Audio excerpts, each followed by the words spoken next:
Kumusta po sa inyong lahat? Ako po si Dra. Ligaya Santos. At ngayong araw ay tatalakayin natin ang paksang mga sikreto ng tomato para sa pampabata ng balat. Maligayang pagdating sa aking channel. Mahal kong mga ginang at hinoo. Mayroon ba kayong naranasan na isang umaga? Habang tinitingnan ang inyong sarili sa salamin, bigla na lamang kayong nalungkot dahil sa mga mumunting kunot sa paligid ng inyong mga mata o ang mga dark spots na lalong lumalalim sa inyong pisngi? Naisip nyo na ba? Sana bumalik ang panahon para maibalik ko ang makinis at malarosas na kutis ng aking kabataan? Tayo, na nakalampas na sa kalahati ng ating buhay, na isinakripisyo ang ating kabataan para sa pamilya at mga anak, ay kung minsan nakakalimot na alagaan ang ating sarili. Ngunit, mahal kong mga ginang at ginoo, ang pagpapaganda ay hindi lamang para sa mga kabataan. Sa anumang edad, tayo ay nararapat na maging maganda, may kumpiyansa, at masaya. At kung sasabihin ko sa inyo na ang sikreto upang mapanatili ang kabataan, upang mawala ang mga bakas ng panahon, ay matatagpuan mismo sa maliit na kusina ng inyong tahanan sa isang napakapamilyar na prutas na halos napakamura pa. Maniniwala ba kayo? Opo, ito ay walang iba kundi ang kamatis. Isang natural na himala na marahil marami sa inyo ang hindi pa lubos na nakakaalam ng mga kamangha-manghang benepisyo nito sa balat. Sa video ngayong araw, ang aking channel ay kasama ninyong tuklasin ang lahat ng mga sikreto upang gawing tagapagligtas ng balat ang simpleng kamatis na ito.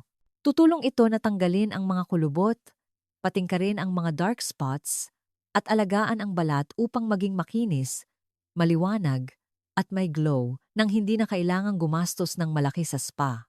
At kung nais nyo ring maibalik ang inyong kabataan, huwag mag-atubiling bigyan ako ng isang like sa video na ito at mag-subscribe sa aking channel ngayon. Ang inyong suporta ang pinakamalaking inspirasyon para patuloy kaming magbahagi ng mga makabuluhang sikreto sa malusog at magandang buhay.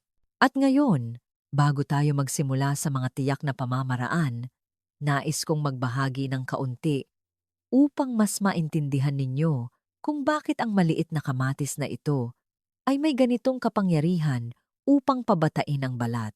Ito ay hindi lamang salita, kundi lahat ay batay sa siyentipikong pundasyon, mahal kong mga ginang at ginoo.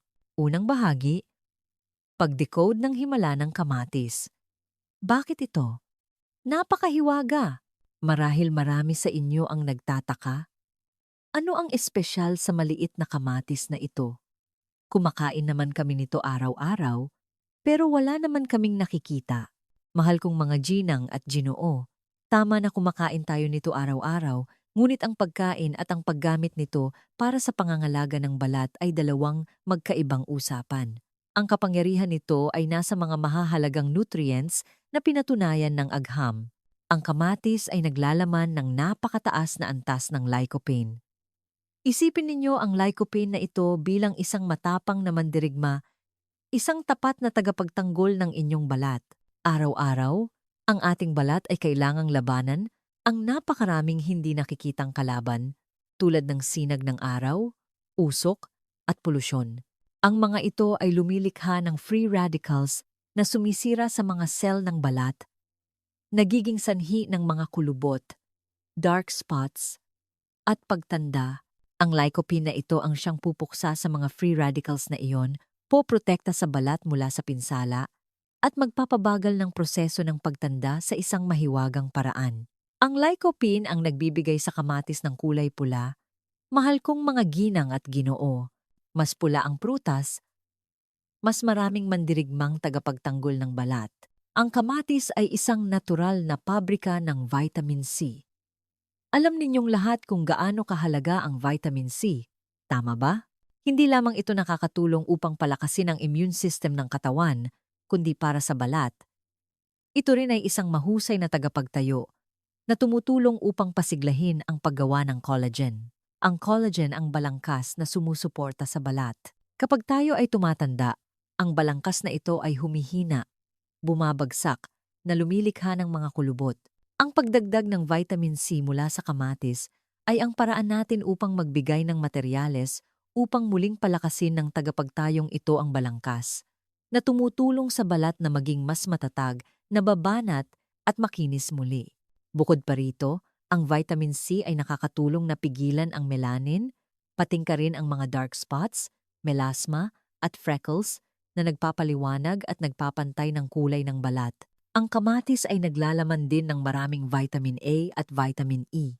Ito ang perpektong duo na tumutulong na mag-moisturize, magpalambot ng balat, at ayusin ang nasirang mga sel ng balat, na nagpapanatiling malambot at makintab ang balat sa lahat ng oras.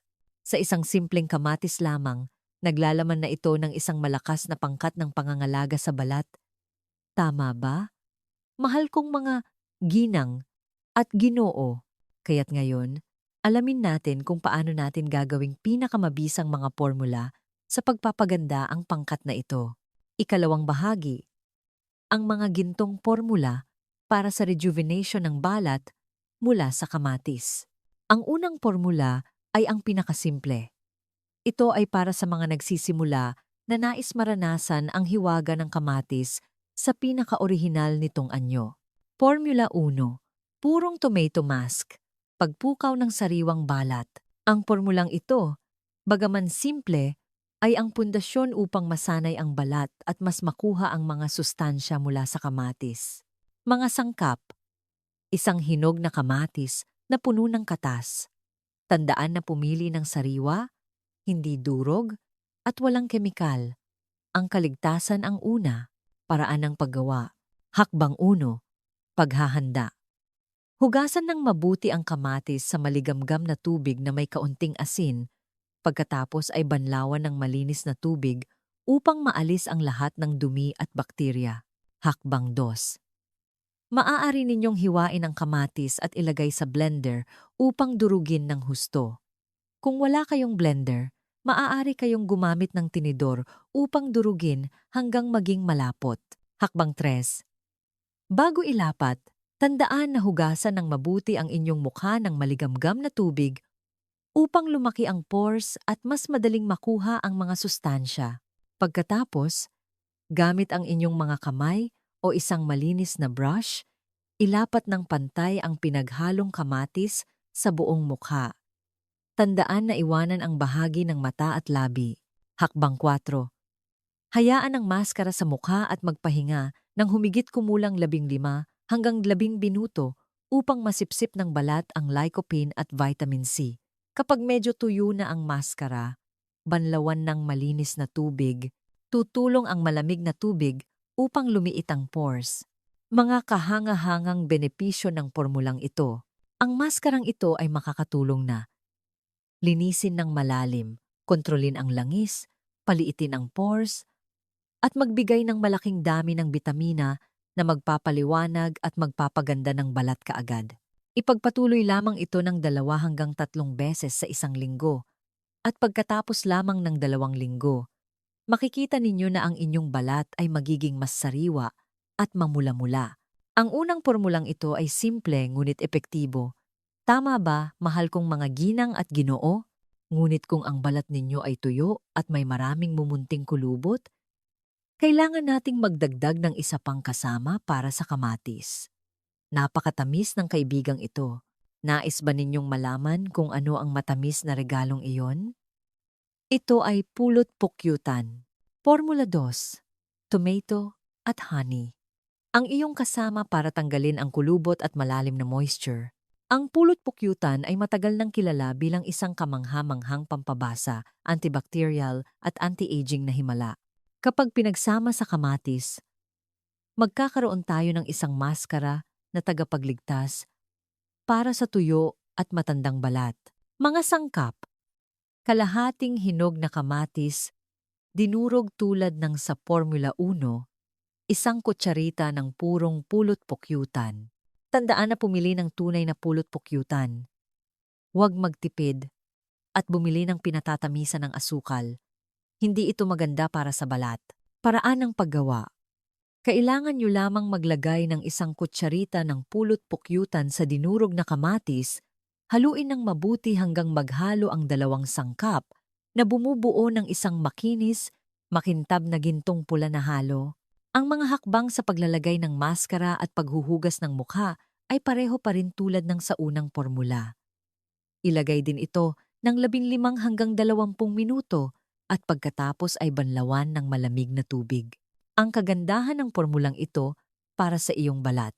Ang kombinasyong ito ay kamangha-mangha dahil habang ang kamatis ay nagbibigay ng vitamin C upang muling buuin ang collagen at patatagin ang balat, ang pulot pukyuta naman ay gumaganap bilang isang napakagaling na humectant. Hihigop ito ng kahalumigmigan mula sa hangin at mananatili sa balat na nagpapanatili nitong malambot at mamasa-masa sa lahat ng oras. Ang mga mumunting kulubot na nabuo dahil sa tuyong balat ay mapupuno at mapapatingkad. Bukod pa rito, nakakatulong din ang pulot pukyutan na labanan ang pamamaga, pinapakalma ang balat, at napakaganda para sa sensitibong balat. Sa pormulang ito, ipagpatuloy ito ng 2 beses sa isang linggo. Hindi lang mawawala ang tuyong balat, kundi magiging mas makinis at mas nababanat din ito. Mahal kong mga ginang at ginoo, mayroon na tayong solusyon para sa tuyong balat at mga kulubot. Ngunit mayroon pang isang matigas na kalaban na kinababahala ng marami sa inyo, at iyon ay ang mga dark spots, melasma, at freckles, tama ba? Ang mga madilim na spots na ito ay nagpapapangit sa kulay ng balat, na nagpapamukha tayong mas matanda ng ilang taon.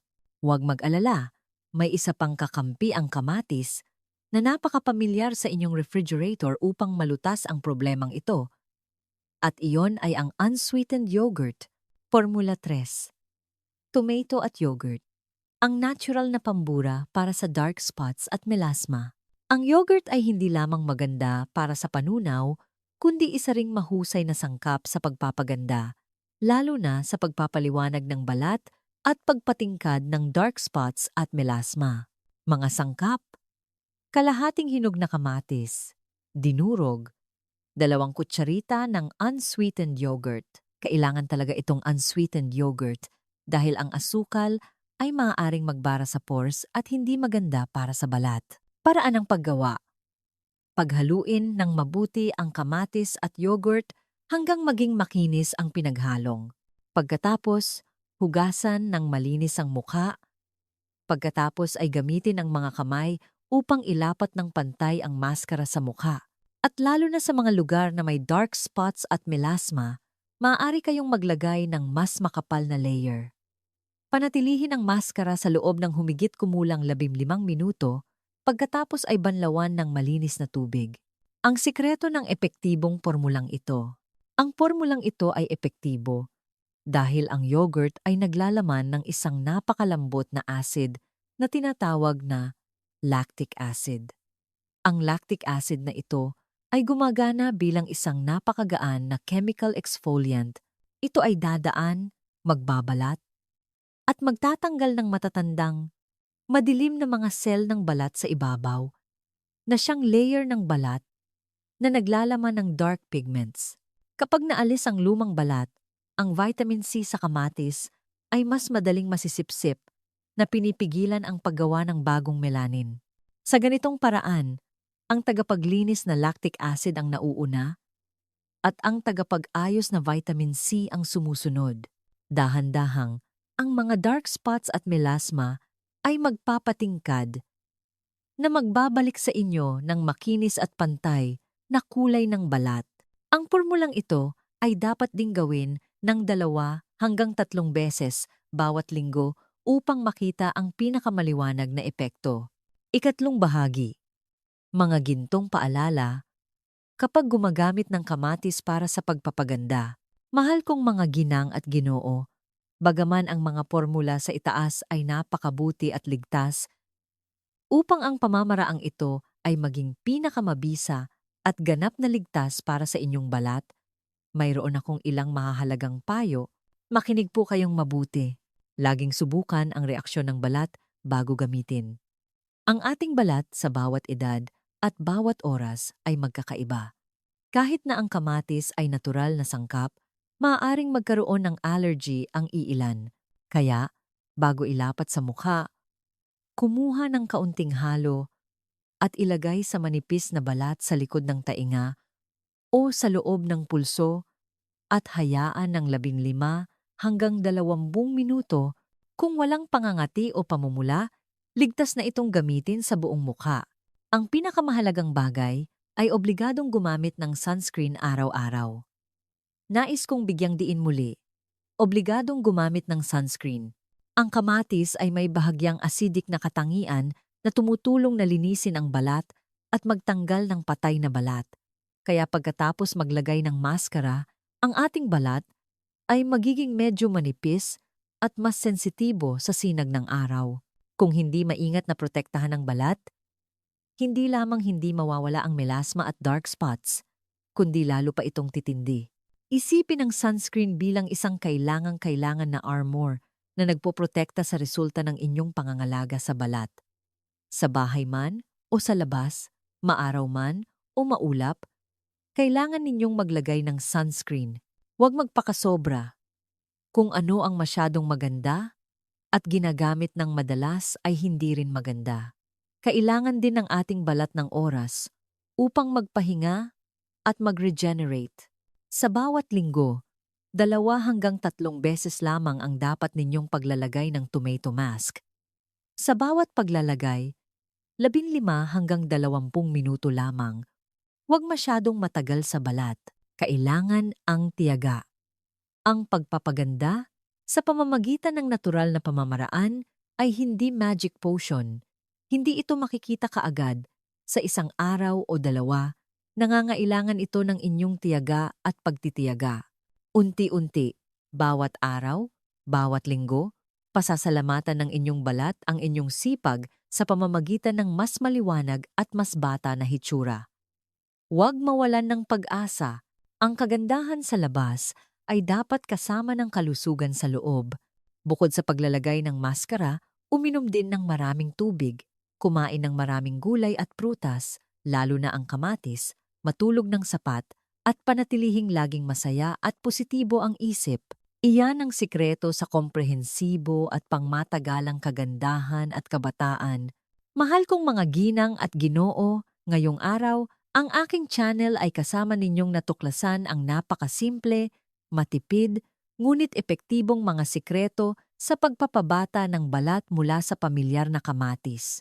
Mula sa purong tomato mask na nakakapukaw ng sariwang balat hanggang sa kombinasyon ng pulot-pukyutan upang tanggalin ang mga kulubot o sa yogurt upang patingkarin ang dark spots at melasma. Umaasa ako na sa pamamagitan ng video ngayong araw, magkakaroon kayo ng mas maraming ligtas at epektibong pamamaraan sa pagpapaganda sa bahay. Tandaan na ang kamatis ay hindi lamang isang pagkain sa kusina, kundi maaari din itong maging kasama na tutulong sa inyo na mapanatili ang inyong kabataan sa balat. Huwag kailanman isipin na kayo ay matanda na para magpaganda. Mahalin at alagaan ang inyong sarili ng mas higit araw-araw dahil kayo ay ganap na karapat-dapat doon.